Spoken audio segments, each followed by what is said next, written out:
new Timeless format has changed MTG Arena forever. Cards so powerful that they've been digitally nerfed, completely banned, or even preemptively banned. In this video, I'm going to show you the top 5 best new decks to conquer the meta. Victory! Kicking us off, we have Sulatai Show and Tell, which is a powerful new combo deck. The combo goes like this. You cast Show and Tell sometimes as early as turn 2, throwing down an Omniscience, which makes all of your following spells 0 mana. You then use cards to grab Approach of the Second Sun or Shared Summons from your sideboard. If you have a card like Atraxa in your hand already, go ahead and grab the Second Sun. Otherwise, grab the Shared Summons. If you've grabbed the Second Sun, you start off by casting it for free, which puts it back into your library 7th from the top. Then this is where the magic happens. You use a card like Atraxa to go ahead and grab it back from the top 7 cards of your library, and then you cast it again, which then instantly wins you the game. As simple as that. But if you didn't have an Atraxa and you instead grabbed a Shared Summons, you can still instantly win the game. It's insane. Victory! But instead, you have to use Shared Summons to grab Fae of Wishes and Atraxa. Then you use Fae of Wishes to go ahead and get Approach of the Second Sun, cast it again, then use the Atraxa you got to go and find it again from the top 7 cards of your library, and hey presto, you cast it again and win the game instantly. The deck runs lots of cards to dig through your library, no pun intended, to find your different combo pieces. This is valuable both before and after you've actually cast and resolved an Omniscience, because you're either digging for the Show and Tell or for the combo pieces to win after you've resolved the Show and Tell. These come in the form of card draw, tutors, and other cards like Dig Through Time. To round the deck out, we include some protection spells for our Show and Tell, as well as some removal to protect us from the faster creature-based decks. So the next deck is sort of the boogeyman of the format, and it just so happens to be my favourite deck in the format. It's Titanfield. In short, the aim of this deck is to resolve an early Primeval Titan and using Field of the Dead to grind out your opponent with a massive army of zombies. If the army of zombies isn't enough to close out the game on its own, we also have a single Craterhoof Behemoth, which you can tutor up from the deck to make your army even bigger and deal insane amounts of damage. This can be particularly important in the mirror match, because you often get to a stalemate where both of you have massive armies of zombies, and it comes down to whoever resolves the Craterhoof first 9 times out of 10. Then we also have another Titan, Titan of Industry, which is a very versatile creature, particularly good at slowing the game down versus aggro decks, but it's also very good at getting rid of pesky enchantments that screw us over. But these creatures do cost a lot, so we have to run some spells to tutor up the lands into our hands, and then run some very important 1-drop creatures to actually throw the lands down way earlier. But outside of traditional ramp, this deck also has 2 main ways to cheat out Primeval Titan earlier. The easiest way, of course, is Natural Order, which allows us to get a Primeval Titan out as early as turn 3, so long as we have a green creature to sacrifice to the Natural Order. Now the second way is a little less obvious if you haven't played the deck before.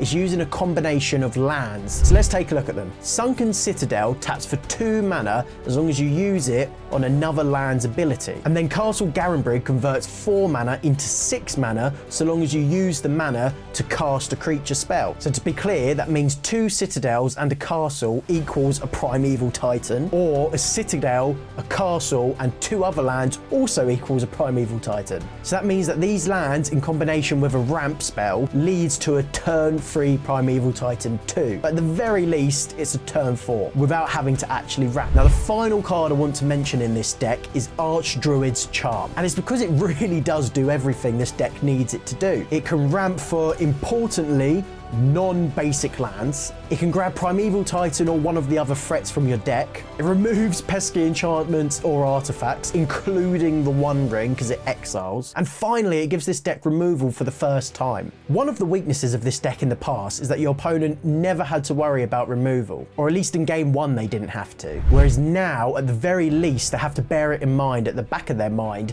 because it is an option on the card, even if it isn't the primary option. We now have Lurrus Death's Shadow. Now bear in mind that Lurrus is so powerful, it's banned in both Modern and Legacy, and I actually think that this is the best home for Lurrus in Timeless. So this deck utilises some of the best 1-drops in Magic's history to start the game off powerfully. We also have access to some extremely powerful 2-drops such as Orcish Bowmaster, a card so powerful it's pushed Ragavan out of the format, or at least mostly out of the format. So the general game plan of this deck is to resolve 1 or 2 of these threats and then just play a fair game of Magic, controlling what your opponent plays, what their hand looks like, and what creatures are allowed to live. But you might be shouting at me through the screen right now, what about Death's Shadow, the namesake card? Okay, let's talk about it. Death's Shadow is a 1-drop, yes, but it's actually more of a mid-game card because you don't really want to play it until after you resolved your other threats, using the other threats as bait almost. You want to first play a fair game, trading life totals with threats, your spells, and your lands, right up until you're on about 10-ish life, though 9 is the golden number because it puts your Death Shadows out of Lightning Bolt reach. Then by this point, both you and your opponent should be low on resources, but the main difference is you have a Death Shadow that's growing in size. But then this is where the deck gets really unfair. Use cards like Treasure Cruise to refuel your hand and control the game, and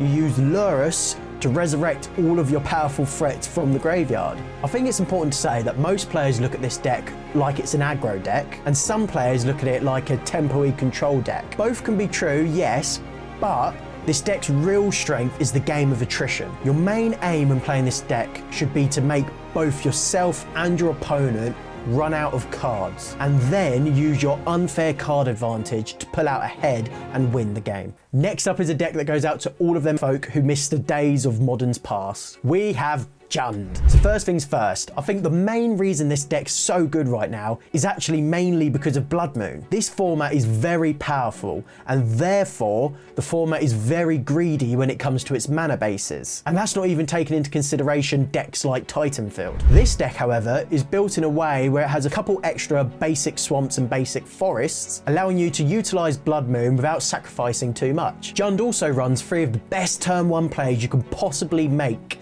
totaling 11 slots of the deck. This means that you pretty much always start the game off in the direction you want to take it. And then following this up, we also run arguably the 2 best 2-drops in all of Magic's history. Still, to this day, you can't really beat a Goyf's Clock. And then Bowmaster is actually in contention for just being the outright best card in the entire Timeless format, as well as other formats, Modern and Legacy. Pushing the deck over the top, we run powerful 3-drops that gain us card advantage at an exceptional rate, while simultaneously being half decent clocks for the deck too. Jarsil, for example, can recur our powerful removal, hand disruption, and threats. Then at 4 mana, we also run Minsk and Boo. Now for a 4 mana spell to be good enough in the Timeless format, it needs to do a lot. And in this case, Minx definitely does. It's an instant 4/4 threat with trample and haste, which even if they remove it, it's reoccurring. Then the threat also grows in size thanks to Minx's +1 ability. And of course, you can then fling your hamster at their creatures for removal,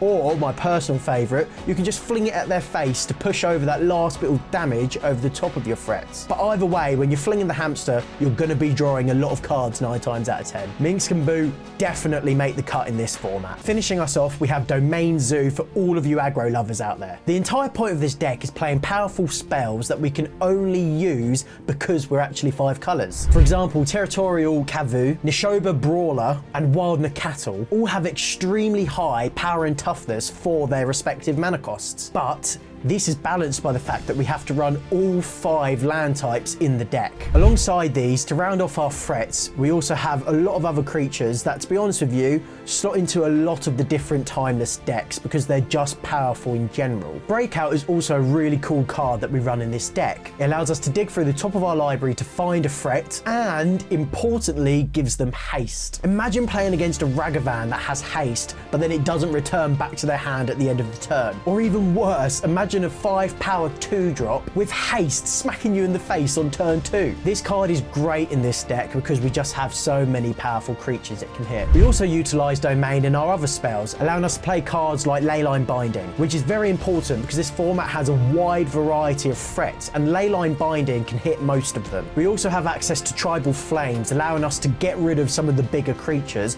but even more importantly, alongside cards like Lightning Bolt, we can use these cards to push the final bit of damage over the top of our creatures, even after they've all been removed or they've got enough blockers to stop our army. Then it's also worth noting that we have access to Stubborn Denial. Though this card doesn't have Domain, it is enabled in this deck because of Domain. Let me explain. In order for Stubborn Denial to become a 1-mana negate, you need to have a creature with power 4 or greater. Having 4 power in the early game can actually be quite tough for most decks, but thanks to our Domain threats with massive power, we can hit this threshold reasonably easy as early as turn 2. Make sure to comment down below which of these decks you're going to use to conquer the Timeless meta, and don't forget to subscribe.